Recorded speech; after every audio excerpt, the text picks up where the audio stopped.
All right, not feeling my best today, so I might not do a lot of physical work, but if I'm going to stay home, I need to make up some of that time by doing some more online stuff.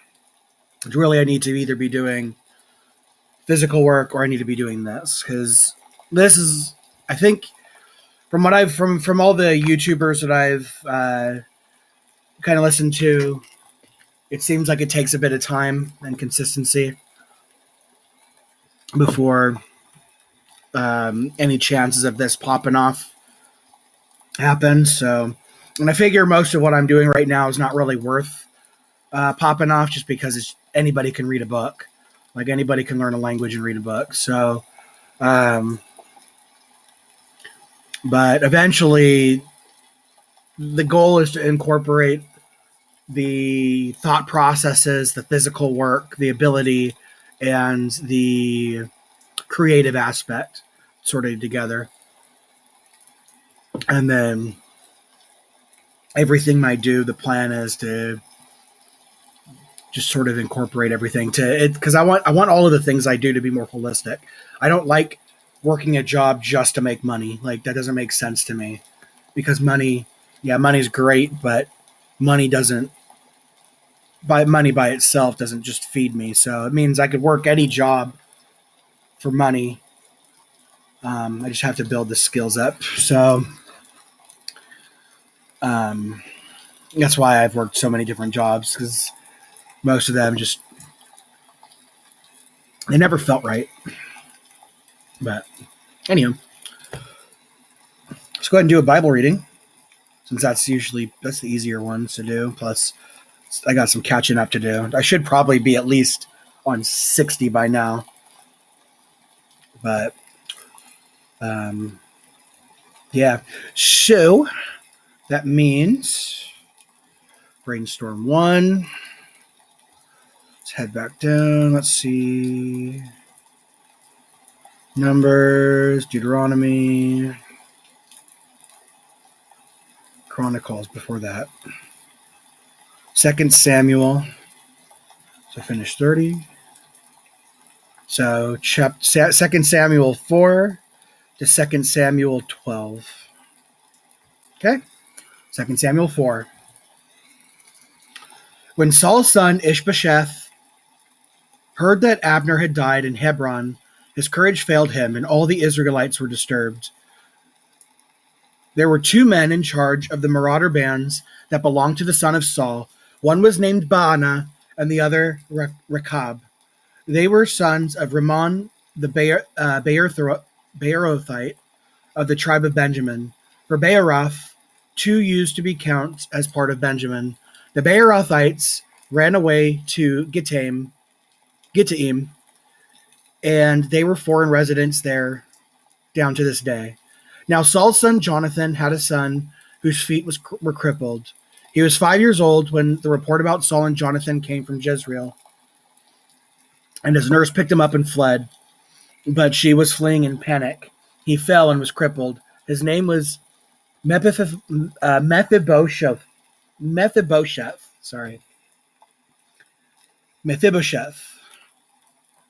The sons of Rimmon the Beerothite, Rechab and Baanah, went to the house of Ishbosheth during the hot part of the day as he was taking his midday rest. They went into the house as if they were getting wheat, and they struck him in the abdomen. Then Rechab and his brother Baanah escaped. When they had entered the house, he was lying on his bed in his bedroom, and they struck him and put him to death, after which they cut off his head. Then they took his head and walked all night long on the road to Arabah. And they brought the head of Ishbosheth to David at Hebron and said to the king, "Here is the head of Ishbosheth, the son of Saul, your enemy, who sought your life. This day Jehovah gives to my lord the king revenge on Saul and his descendants." However, David answered Rechab and his brother Baanah, the sons of Rimmon the Beerothite, and said to them, "As surely as Jehovah is living, the one who rescued me out of all distress, when someone reported to me, 'Here Saul is dead,' and he thought he was bringing me good news, I took hold of him and killed him in Ziklag. That was the messenger's reward he received from me. How much more so when wicked men have killed a righteous man in his own house on his bed? Should I not require his blood from your hands and rid the earth of you? David then ordered the young men to kill them. They cut off their hands and feet and hung them by the pool of Hebron. But they took the head of Ishbosheth and buried it in the burial place of Abner in Hebron.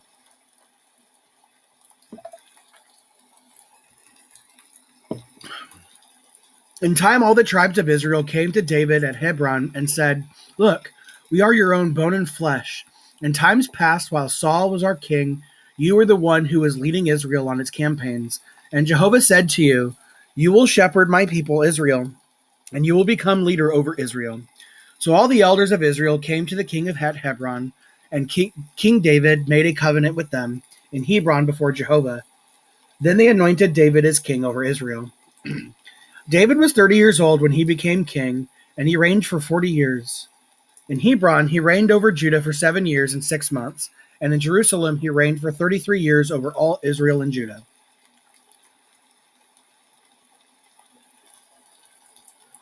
And the king and his men set out for Jerusalem against the Jebusites who were inhabiting the land. They taunted David. Hold on one second. I'm going to pause. I'm going to go ahead and do a cycle. All right. Sorry, I had to set up that. All right.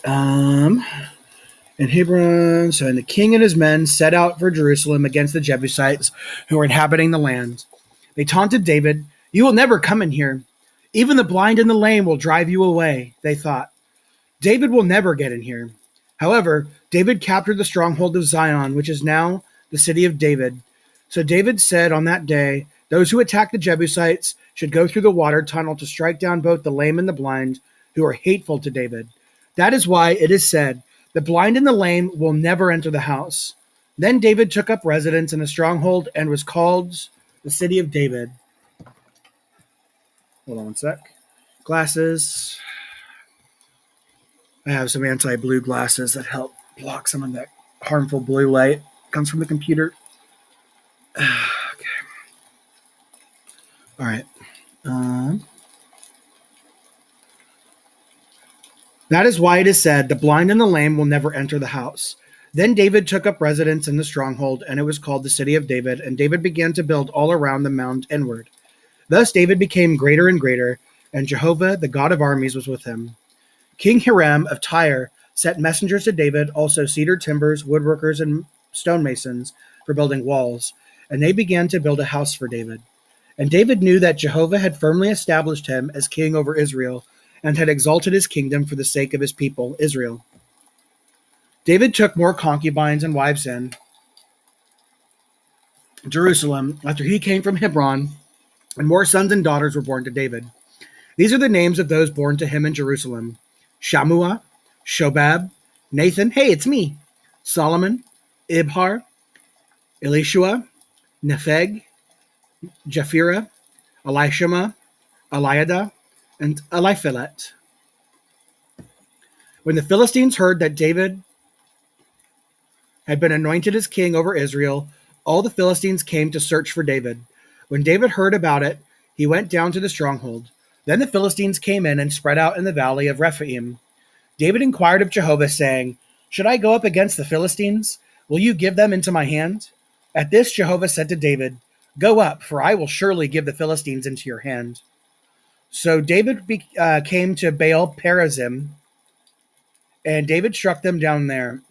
At that he said, "Jehovah has broken through my enemies before me, like a breach made by waters." That is why he named that place Baal Perazim. The Philistines abandoned their idols there, and David and his men took them away. Later the Philistines came up once again and spread out in the valley of Rephaim. David inquired of Jehovah, but he said, "Do not go directly up. Instead, go around behind them, and come against them in front of the baka bushes. And when you hear the sound of marching in the tops of the baka bushes, then act decisively for Jehovah. Then act decisively, for Jehovah will have gone out before you to strike down the army of the Philistines." So David did just as Jehovah commanded him, and he struck down the Philistines from Geba all the way to Gezer. All right, 2 Samuel 6. David again gathered all the best troops in Israel, 30,000 men. Then David and all the men with him set out for Baal, Judah, to bring up from there the ark of the true God, before which the people call on the name of Jehovah of armies, who sits enthroned above the cherubs. However, they placed the ark of the true God on a new wagon to transport it from the house of Abinadab, which was on the hill, and Uzzah and Ahio, the sons of Abinadab, were leading the new wagon.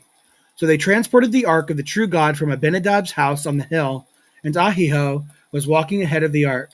David and all the house of Israel were celebrating before Jehovah with all sorts of juniper wood instruments, harps, other stringed instruments, tambourines, sistrums, and cymbals. But when they came to the threshing floor of Nacon, Uzzah thrust his hand out to the ark of the true God and grabbed hold of it, where the cattle nearly upset it. At that, Jehovah's anger blazed against Uzzah, and the true God struck him down there for this irreverent act, and he died there beside the ark of the true God. But David became angry because Jehovah's wrath had broken through against Uzzah, and that place has been called Perez Uzzah down to this day. So David became fearful of Jehovah on that day and said, "How can the ark of Jehovah come to me?" David was not willing to bring the ark of Jehovah to where he was in the city of David. Instead, David had it taken to the house of Obed-Edom, the Gittite. The ark of Jehovah remained at the house of Obed-Edom, the Gittite, for 3 months, and Jehovah kept blessing Obed-Edom, I think that's what it meant to say, and all his household. The report was made to King David, "Jehovah has blessed the house of Obed-Edom and all that belongs to him because the ark of the true God." So David went up to bring the ark of the true God from the house of Obed-Edom up to the city of David with rejoicing. When the carriers of the ark of Jehovah had marched 6 steps, he sacrificed a bull and a fattened animal. David was dancing around before Jehovah with all his might. All the while, David wore a linen ephod. David and all the house of Israel were bringing up the ark of Jehovah with joyful shouting and with the sound of the horn. But when the ark of Jehovah came into the city of David, Saul's daughter Michal looked down through the window and saw King David leaping and dancing around before Jehovah, and she began to despise him in her heart. So they brought the ark of Jehovah in and set it in its place inside the tent that David had pitched for it. Then David offered up burnt offerings and communion sacrifices before Jehovah. When David finished offering up the burnt offerings and the communion sacrifices, he blessed the people in the name of Jehovah's armies. Further, he distributed to all the people, to the whole multitude of Israel, to each man and woman, a ring-shaped loaf of bread, a date cake, and a raisin cake. And then all the people left, each to his own house. When David returned to bless his own household, Saul's daughter Michal came out to meet him. She said, "How glorious the king of Israel made himself when he uncovered himself today before the eyes of the slave girls of his servants, just as an empty-headed man openly uncovers himself." At this, David said to Michal, "My celebration was before Jehovah, who chose me rather than your father and all his household, and who appointed me as leader over Jehovah's people, Israel.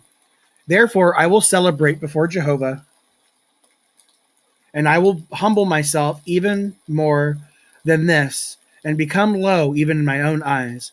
But by the slave girls whom you mentioned, I will be glorified." So Saul's daughter Michal had no children down to the day of her death. 2 Samuel 7.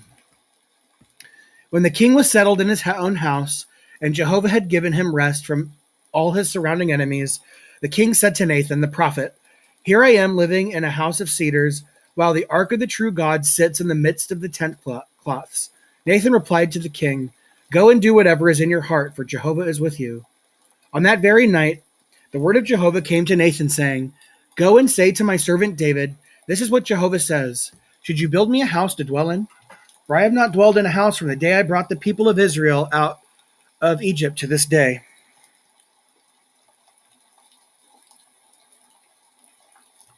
Okay. But I have been moving about in a tent and in a tabernacle. During all the time that I went with the Israelites, did I ever say one word to any of the tribal leaders of Israel, whom I appointed to shepherd my people, saying, Why did you not build a house of cedars for me? Now say this to my servant David. This is what Jehovah of armies says.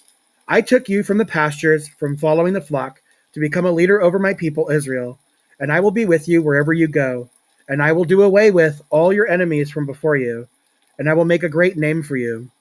Like the name of the great men of the earth, I will appoint a place for my people Israel and settle them, and they will live there and not be disturbed anymore. And wicked men will not oppress them again as they did in the past, from the day that I appointed judges over my people Israel, and I will give you rest from all your enemies.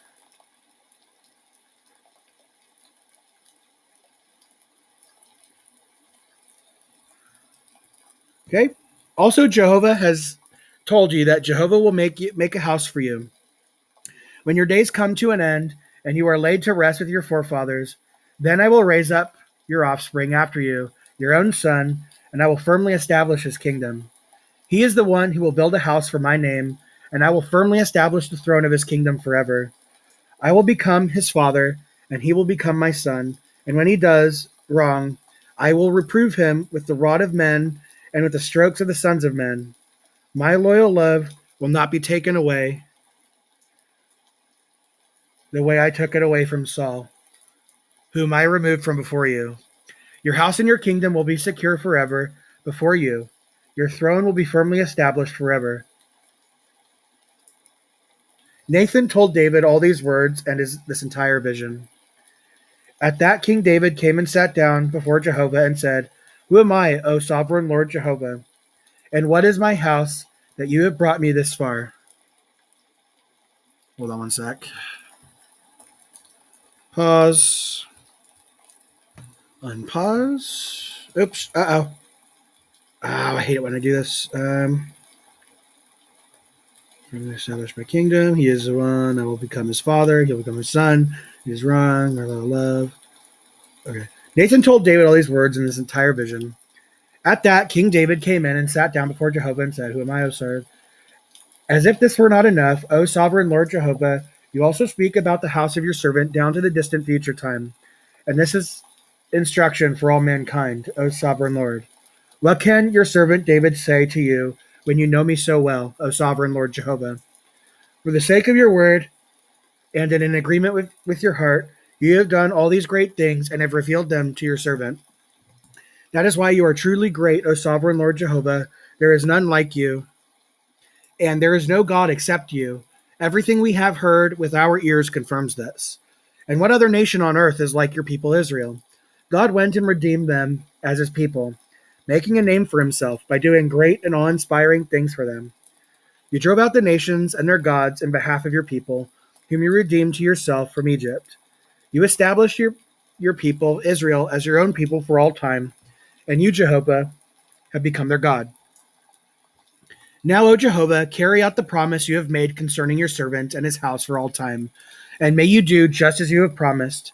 May your name be exalted forever, so that the people may say, Jehovah of armies is God over Israel, and may the house of your servant David be firmly established before you. For you, Jehovah of armies, the God of Israel, have made a revelation to your servant by saying, I will build a house for you. That is why your servant has the courage to pray this prayer to you. And now, O sovereign Lord Jehovah, you are the true God, and your words are true, and you have promised these good things to your servant. So may it please you to bless the house of your servant, and may it continue forever before you. For you, O sovereign Lord Jehovah, have promised, and with your blessing, may the house of your servant be blessed forever. All right, drink. 2 Samuel 8. Sometime later, David defeated the Philistines and subdued them. And David took Methegama out of the hands of the Philistines. He defeated the Moabites and made them lie down on the ground and measured them with a line. He measured out 2 lines to be put to death and 1 full line to be kept alive. And the Moabites became David's servants and brought tribute.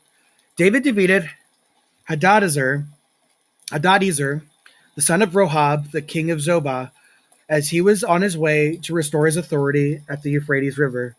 David captured 1,700 horsemen and 20,000 foot soldiers from him. Then David hamstrung all but 100 of the chariot horses.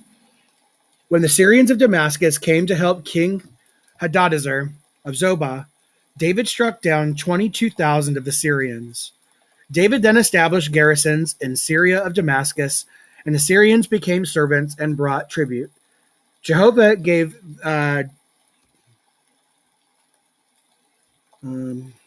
David victory wherever he went. Moreover, David took the circular shields of gold from the servants of Hadadezer and brought them to Jerusalem. From Betah and Berothai, cities of Hadadezer, King David took a great quantity of copper. Now King Toi of Hamath heard that David had defeated the entire army of Hadadezer. So Toi sent his son Joram to King David to ask about his welfare and to congratulate him because he had fought and defeated Hadadezer, for Hadadezer had often fought against Toi, and he brought articles of silver, gold, and copper. King David sanctified these to Jehovah, along with the silver and the gold that he had sanctified from all the nations he had subdued, from Syria and Moab, from the Ammonites, the Philistines, the Amalekites, and from the spoil of Hadadezer, the son of Rahab, the king of Zobah. David also made a name for himself when he came back from striking down 18,000 Edomites in the Valley of Salt. He established garrisons in Edom. In all Edom, he established garrisons, and all the Edomites became David's servants. Jehovah gave David victory wherever he went. David kept reigning over all Israel, and David was administering justice and righteousness for all his people. Joab, the son of Zeruiah, was over the army, and Jehoshaphat, the son of Ahilud, was recorder. Zadok, the son of Ahitub, and Ahimelech, the son of Abiathar, were priests, and Sariah was secretary. Benaiah, the son of Jehoiada, was over the Cherethites and Pelethites, and David's sons became chief ministers. Okay. One sec.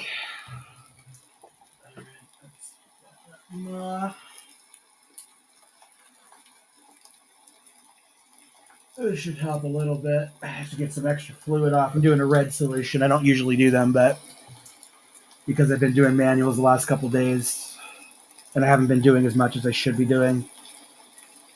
Let's go ahead and do a red. All right, let's go. That's going to hurt. 2 Samuel 9. David then said, "Is there anyone still left of the house of Saul to whom I may show loyal love for the sake of Jonathan?" Now there was a servant of the house of Saul named Ziba. So they called him to David, and the king asked him, "Are you Ziba?" He replied, "I am your servant." The king continued, "Is there anyone left of the house of Saul to whom I may extend God's loyal love?" Ziba replied to the king, "There is still one of Jonathan. He is crippled in both feet." The king asked him, "Where is he?" Ziba replied to the king, "He is in the house of Machir, the son of Amiel, at Lodabar." King David immediately sent for him and took him from the house of Machir, the son of Amiel, at Lodabar. When Mephibosheth, the son of Jonathan, the son of Saul, came in to David, he at once fell face down and prostrated himself. Then David said, "Mephibosheth," to which he replied, "Here is your servant." David said to him, "Do not be afraid, for I will certainly show loyal love to you for the sake of your father Jonathan. And I will return to you all the land of Saul, your grandfather, and you will always dine at my table." At that he prostrated himself and said, "What is your servant, that you have turned your attention to a dead dog like me?" The king now sent for Ziba, Saul's attendant, and said to him, "Everything that belonged to Saul and to all his house I give to the grandson of your master. You will cultivate the land for him, you and your sons and your servants, and you will gather its produce to provide food for those who belong to the grandson of your master to eat. But Mephibosheth, the grandson of your master, will always dine at my table." Now Ziba had 15 sons and 20 servants. Then Ziba said to the king, "Your servant will do all that my lord the king commands his servant to do." So Mephibosheth ate at David's table like one of the sons of the king. Now Mephibosheth also had a young son named Micah, and all those who lived in Ziba's house became servants of Mephibosheth. And Mephibosheth lived in Jerusalem, for he always ate at the table of the king, and he was crippled in both feet. Let's see. I said 30, so 12, yeah. Okay. Next, 2 Samuel 10. Did I open that? I did. Later the king of the Ammonites died, and his son Hanun became king in his place. At that, David said, I will show loyal love toward Hanun, the son of Nahash, as his father showed loyal love toward me. So David sent his servants to offer him comfort over the loss of his father. But when David's servants came into the land of the Ammonites, the princes of the Ammonites said to Hanun, their lord, do you think David is honoring your father by sending comforters to you? It is not to search for the city. Is it not to search for the city and to spy it out and to overthrow it that David has sent his servants to you? So Hanun took the servants of David and shaved off their beards and cut their garments in half at their buttocks and sent them away. When David was told, he at once sent men to meet them because the men had been deeply humiliated, and the king told them, stay in Jericho until your beards grow back and then return. In time, the Ammonites saw that they had become a stench to David. So the Ammonites sent and hired Syrians of Bethrahab, the Syrians of Zobah, 20,000 foot soldiers, and the king of Maacah with 1,000 men from Ishtab, 12,000 men. With 1,000 men, and from Ishtab, 12,000 men. When David heard about it, he sent Joab and the entire army, including the mightiest warriors. And the Ammonites went out and drew up in battle formation at the entrance of the city gate, while the Syrians of Zobah and the Rahab were, along with Ishtab and Maacah, were by themselves in the open fields. When Joab saw that the battle charges were coming against him from the front and the rear, he chose some of the best troops in Israel and drew them up in battle formation to meet the Syrians. He put the rest of the men under the command of his brother Abishai in order to draw them up in battle formation to meet the Ammonites. Then he said, if the Syrians become too strong for me, then you must come to my rescue. But if the Ammonites become too strong for you, I will come to your rescue. We must be strong and courageous for our people and for the cities of our God, and Jehovah will do what is good in his eyes. Then Joab and his men advanced to meet the Syrians in battle, and they fled from before him. When the Ammonites saw that the Syrians had fled, they fled from Abishai and went into the city. After that, Joab returned from the Ammonites and came to Jerusalem. When the Syrians saw that they had been defeated by Israel, they regrouped. So Hadadezer went for the Syrians in the region of the river, and they came to Halam with Shobach, the chief of the army of Hadadezer, leading them. When the report was made to David, he immediately gathered all Israel and crossed the Jordan and came to Halam. The Syrians then drew up in battle formation to meet David and fought against him. But the Syrians fled from Israel, and David killed 700 charioteers and 40,000 horsemen of the Syrians, and he struck down Shobach, the chief of their army, who died there. When all the kings and the servants of Hadadezer saw that they had been defeated by Israel, they promptly made peace with Israel and became their subjects, and the Syrians were afraid to help the Ammonites anymore. 2 Samuel 11. At the start of the year, at the time when kings go on campaigns, David sent Joab and his servants and the entire army of Israel to bring the Ammonites to ruin. And they besieged Rabbah while David stayed in Jerusalem. One evening, David got up from his bed and walked around on the rooftop of the king's house.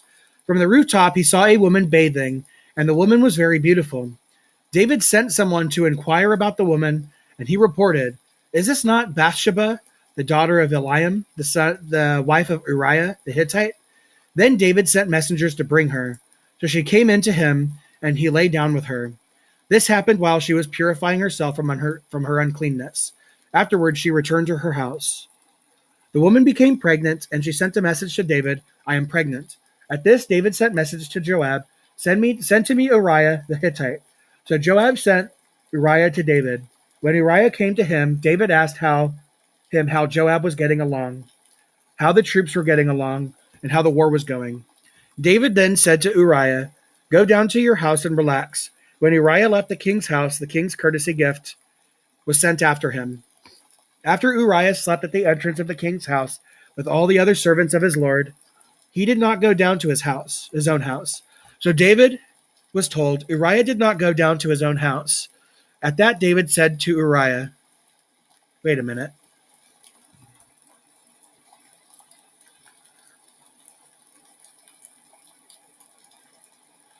Oh, gotcha. When Uriah came to him, David asked how Joab was getting along. All right.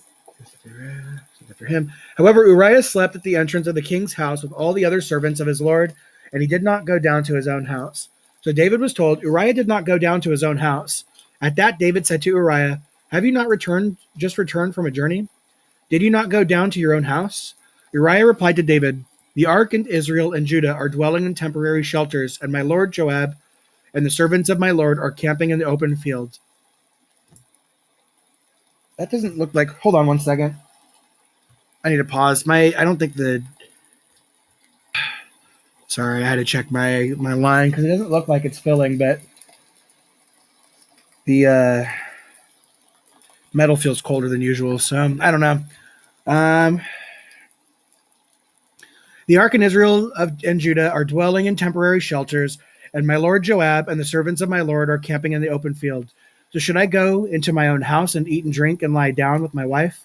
As surely as you live and are alive, I will not do this thing. Then David said to Uriah, stay here also today, and tomorrow I will send you away. So Uriah stayed in Jerusalem on that day and the following day. David then sent for him and came to come and eat and drink with him, and he got him drunk. But in the evening he went out to sleep on his bed with the servants of his lord, and he did not go down to his house.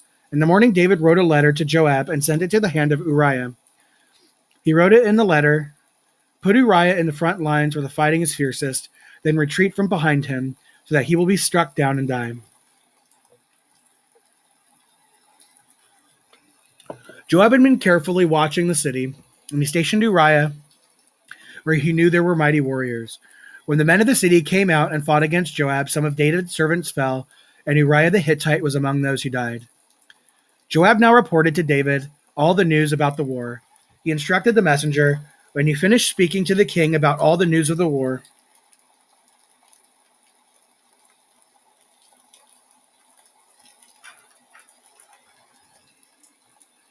the king may become angry and say to you, why did you have to go so near to the city to fight? Did you not know that they would shoot from the top of the wall? Who struck down Abimelech, the son of Jerubbesheth? Was it not a woman who threw an upper millstone on him from the top of the wall, causing his death at Thebes? Why did you have to go so close to the wall? Then say, your servant Uriah the Hittite also died. So the messenger went and told David everything that Joab had sent him to tell. Then the messenger told David, their men overpowered us, and they came out against us in the field, but we drove them back to the entrance of the city gate. And the archers were shooting at your servants from the top of the wall, and some of the servants of the king died. Your servant Uriah the Hittite also died. At that David said to the messenger, say this to Joab, do not let this matter trouble you, for the sword devours one as well as another. Intensify your battle against the city and conquer it, and encourage him.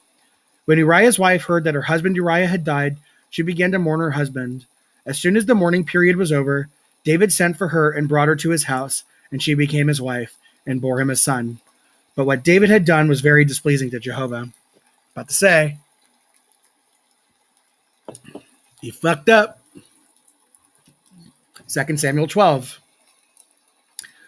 So as Jehovah sent Nathan to David, he came into him and said, there were two men in one city, the one rich and the other poor.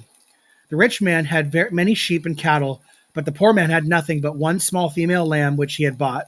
He cared for it, and it grew together with him and his sons. It would eat from the little food he had and drink from his cup and sleep in his arms. It became as a daughter to him. Later a visitor came to the rich man, but he would not take any of his own sheep and cattle to prepare a meal for the traveler who had come to him. Instead, he took the poor man's lamb and prepared it for the man who had come to him. At this, David grew very angry against the man, and he said to Nathan, as surely as Jehovah is living, the man who did this deserves to die, and he should pay for the lamb 4 times over, because he did this and showed no compassion.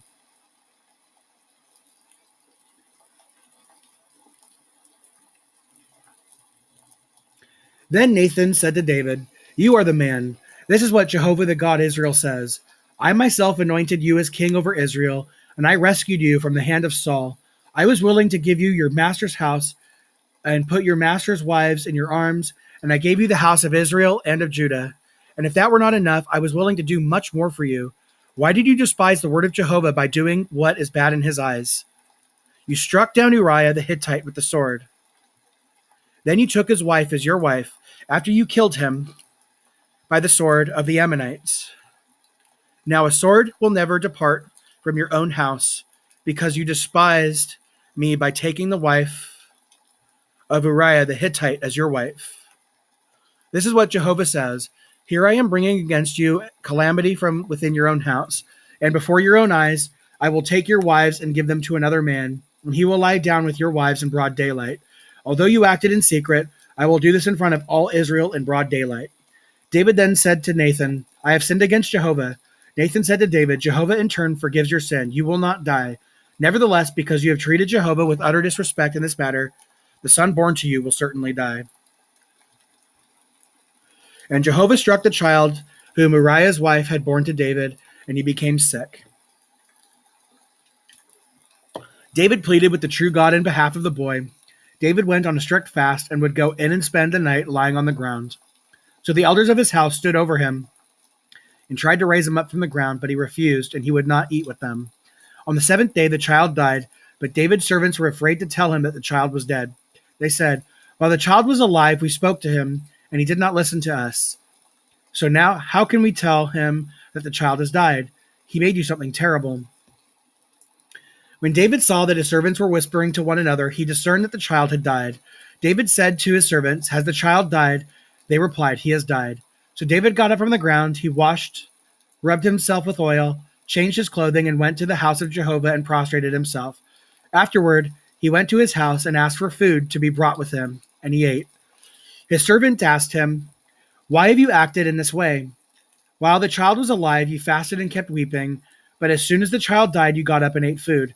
He replied, While the child was alive, I fasted and kept weeping because I said to myself, Who knows whether Jehovah may show me favor and let the child live? Now that the child has died, why should I fast? Can I bring him back? I will go to him, but he will not return to me. Then David covered his wife Bathsheba. He went into her and lay down with her.